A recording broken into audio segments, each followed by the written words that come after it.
Today's topic of discussion is buying property in Turkey, and specifically in Istanbul. As you all know, of course, the entire world is going through a recession following COVID and everything that's been going on in the world. The world economy is really suffering at this time. So you must be wondering, how do we secure ourselves, our futures, our families' futures when it comes to the financial side of it? And of course, when it comes to recessions, when it comes to troubles, the people who have some savings, the people who've got some finances put aside, they want to make sure that their savings do not just devalue as the recession goes on.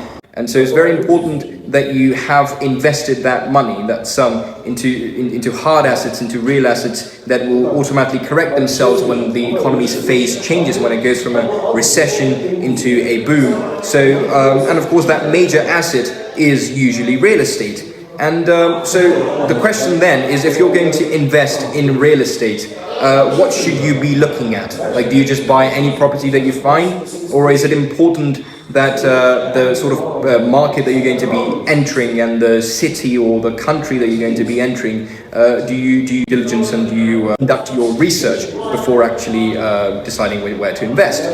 Well, of course, it is important for you to conduct the research, for you to look at a couple of factors when it comes to entering a real estate market. For example, deciding where you're going to invest and when you're going to invest. And the first one being the current state of development and the current speed of development within the city. When it comes to the promises of construction companies, are they delivering on their promises when it comes to new projects? Is the market trustworthy when it comes to those promises in terms of the deadlines and in terms of quality promised by the developers?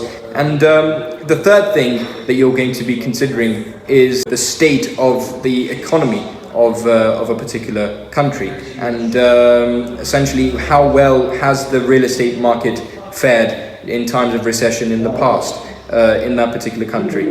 And so that is a very important factor that you have to take into consideration. The fifth thing that you're going to be considering is what are the future development plans, the near future, the 6 months or up to 1 year development plans of that particular city or region where you're thinking of investing.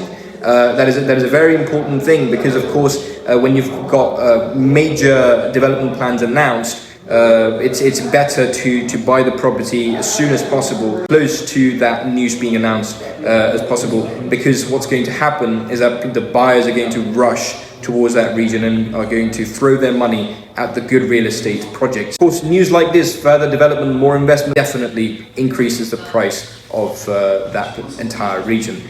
Now, when it comes to Istanbul, when it comes to Turkey, this is the right time to be investing in Istanbul. The reason why is because there are many areas within Istanbul that are being developed further and further each day, and there are new plans being published about their development. For example, the underground train being spread across the entirety of the Istanbul city. Istanbul is one of those cities that is still developing, and there's still room for more money to come in and for new projects to be developed. It is still the right time for you to buy that property that you've been looking for, and make sure there's a new construction, so that when the rates hit their peak, you're the one who benefits from it as much as possible.